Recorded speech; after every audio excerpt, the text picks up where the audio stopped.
Welcome to The Explainer. Today, we're diving into Dr. Chem's ultimate cinematic masterclass on stoichiometry. We're going to take the big, scary, complex math of chemistry and distill it right down into a simple, predictable, and honestly, a highly effective recipe.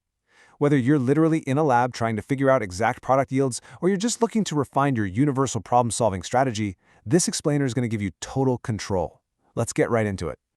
Okay, I want you to burn this quote into your memory right now. Every problem is the same. Just go up, over, and down. Doug DeLawmatter perfectly captures the absolute essence of what we're doing today. Because by the end of this, you're going to see that every single complex stoichiometry problem, whether it's dealing with gases, solutions, or solid masses, it all yields to this one universal philosophy: up, over, and down. Keep that rhythm in your head.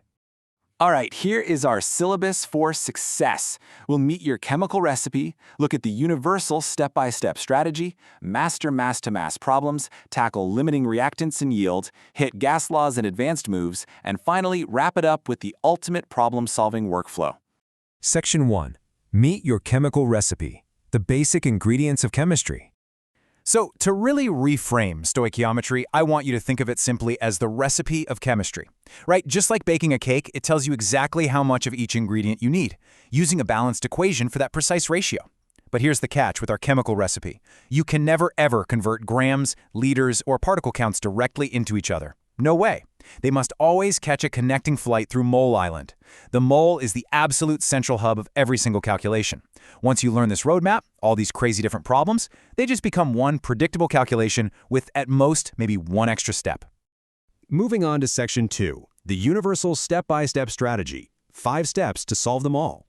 All right, here is your survival guide. This is the secret recipe itself. Step 1, you always, literally 100% of the time, balance your chemical equation. Step 2, start with your given quantity. Step 3, if you need to, convert that given quantity into moles.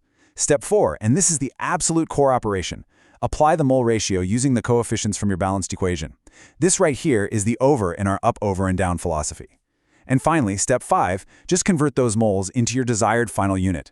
That's the whole shebang. Now, this illustrates that crucial third step, converting your starting mass into moles. It's actually super simple. You just take the mass of your substance in grams and divide it by its molar mass. If you're starting with a solid powder, this formula right here is your golden ticket to mole island, because without it, you just can't unlock that mole ratio. Section 3. Mastering mass-to-mass problems. Let's put this strategy into practice. Let's hit the proving grounds. Imagine you're burning, say, 6.0 grams of magnesium and oxygen to create magnesium oxide.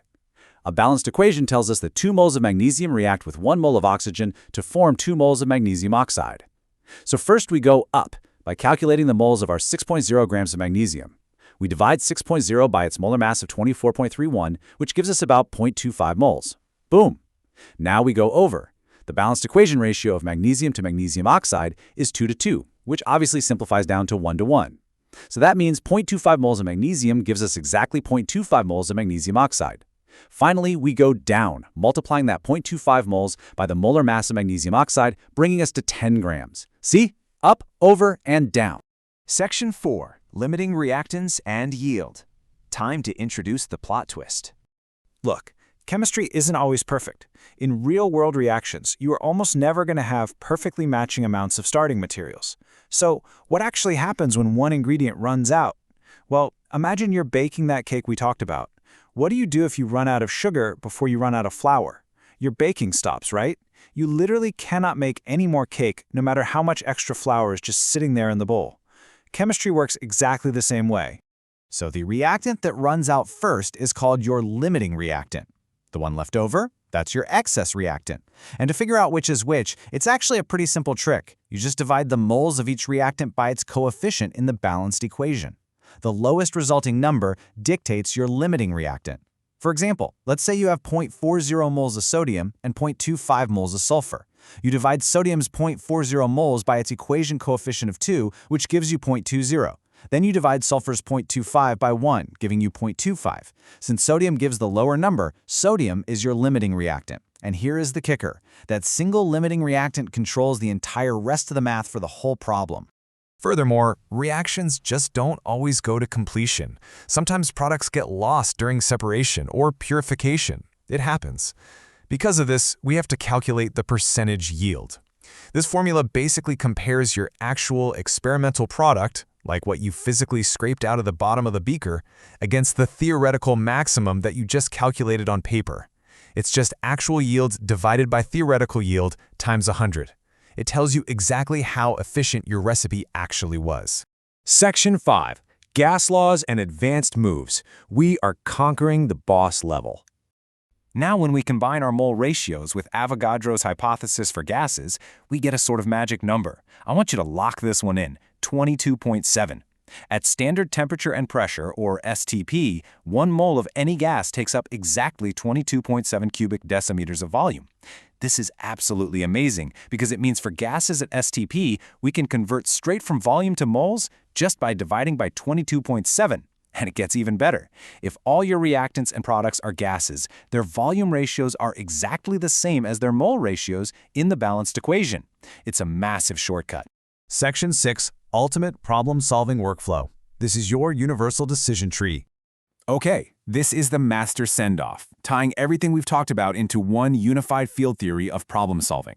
You start right at the top of this decision tree to identify your unknown. Whether you are calculating mass, using PV equals nRT for gases at non-standard conditions, or finding energy, all paths must logically pass through moles and a mole ratio before you reach the final equation.